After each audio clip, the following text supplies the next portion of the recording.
Я бы оценил на троечку с плюсом, да. Декабрь вообще был очень плохой. То есть мы вообще не видели работу, ни техники не видели, ничего. Ну, вот после того, как все стало в таком плачевном состоянии, стали писать письма в прокуратуру на несоблюдение ГОСТов, на превышение колейности допустимых норм, начали делать запросы в госавтоинспекцию о количестве ДТП. Там немножко нас шокировало, что за начало зимнего периода, октябрь, ноябрь, декабрь, 276 ДТП. Из них статистику пошло 20.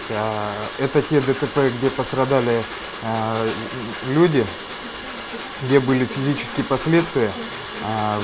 Из этих 20 12 непосредственно по вине неудовлетворительного содержания дорог. В этих 12 пострадало 18 человек и 1 погиб. То есть, конечно, нас это возмутило. Мы начали писать в прокуратуру о привлечении административных лиц к уголовной ответственности. Ну, вот так мы начали. Увидели, что с января месяца тротуары стали чистить по-другому, что после пурги стали чистить не только проезжую часть, а сразу же начали чистить тротуары. Пока мы видим расчистку 1/3, то есть вот пурга прошла, в течение суток вычистили 1/3, и потом пошло-поехало центральных улиц немножко в глубинке, да. Но это мы видим в городе, мы не видим, что у нас на поселках. Мы когда собираем информацию, да, видим, что там что-то делает. Ну как быстро, мы это тоже не видим. Да, они делают рейды, ездят. Ничего не хочу сказать плохого. Выполняют они работу. Но выполняют они работу, на мой взгляд, по предоставлению информации из администрации. Делают ли они объективные выводы? Делают. Могут ли они повлиять? В какой-то мере могут, но в какой-то мере не могут. То есть все равно у нас не работает институт общественного контроля. То есть мы не слышим, не видим, что на реплики простых жителей что-то исправляется, что-то делается. То есть это надо стучаться и стучаться, и стучаться очень сильно. Мне кажется, руководители должны в бой идти первые. То есть они своим примером должны показывать. То есть они должны быть в самых плохих точках, в самых тяжелых точках. Они должны исправлять. Мы им предложили: ребят, так выходите в пятницу вместе с управляющими компаниями на субботнике, выправляйте ситуацию в городе. Если нужны мы будем, я только за. То есть показывайте все личным примером. Вот наше понимание, что если они не хотели, допустим, физически работать, то они бы уже приходили, там все готово было. То есть управляющие компании уже бы это все сделали. То есть сегодня в этом микрорайоне, завтра в этом. Ну, если ты не сделал это, то уж извини, работай руками. Это нормальная практика. Сейчас все переложено на девочек, на волонтеров. Ловить собак должны все-таки власти, да.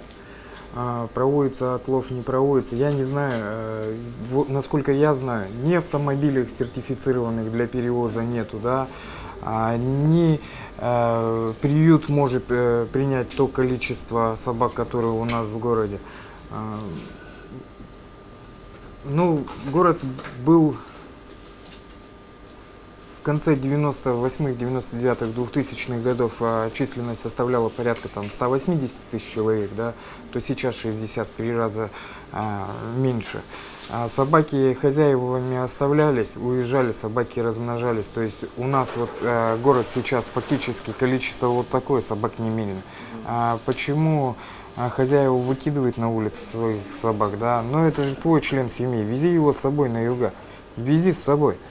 Нет, почему-то, ну это я говорю, потому что у меня, у дочери, одноклассница, их семья уехала. Они искали, кому оставить собаку, не нашли, они ее выбросили. Социальная защита прав инвалидов. У нас инвалиды дома заперты, они не могут ходить, они не могут передвигаться. У нас все эти пандусы, они не соответствуют ГОСТам. Услышать инвалидов администрация, на мой взгляд, она не хочет. Она, может быть, и хочет, но не может. У нас очень большие пурги. Очень не очень этот год был такой тяжелый, да. Ну, по сугробам передвигаться на инвалидной коляске это невозможно.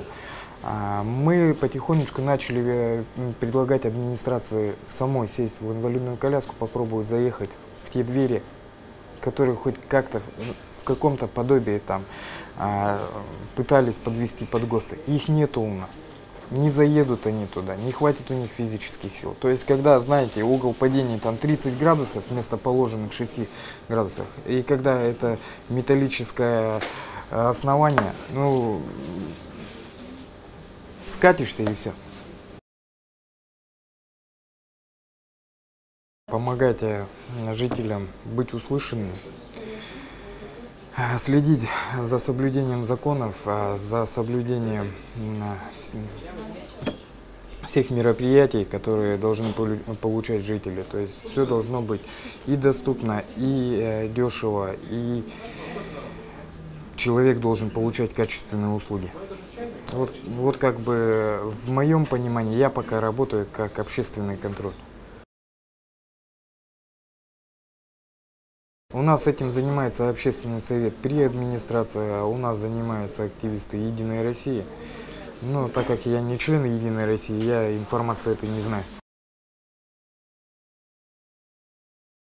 Ну, я ехал на рабочую встречу, а чтобы поучаствовать в митинге, надо было просто на день раньше приехать. Я и приехал, потому что это боль, с которой украинцы сейчас живут, да, Новороссия сейчас живет, наши воркутинцы, которые участвуют в урегулировании там непосредственно, они рассказывают о вещах, которые там происходят, как их хватает за руку, говорит: ребята, только не уходите. Конечно, мы эту всю историю знаем изнутри. Нашими представителями собиралась гуманитарная помощь, также мы принимаем беженцев у себя дома.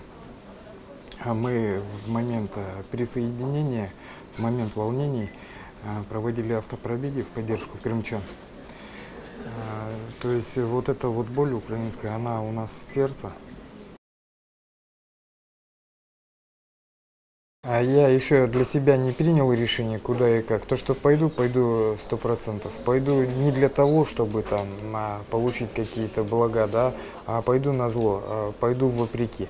У меня уже был опыт прошлого года, когда ко мне подошли из администрации, тот же Евгений Шумейко подошел, говорит: Семен, ты нам нужен, да, и потом аккуратненько они сделали так, чтобы я не прошел.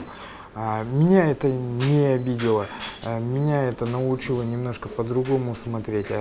Эти 4 года я участвовал в жизни города, и у меня работы было сделано очень много. И вот целью своей выйти на выборы я хочу показать, что не надо быть депутатом, чтобы хотеть делать, надо просто хотеть. Иди и делай. Вот, то есть личным примером как-то вот так. Получается у меня, не получается, коряво получается, да пусть хоть как получается. То есть, конечно, если бы были там полномочия какие-то депутатские, я думаю, что намного легче было бы это все делать. Сейчас, пока на данный момент, мы видим ссылание палок в колес, чтобы не получалось. Вместо того, чтобы подать руку и сделать это намного качественнее, намного интереснее.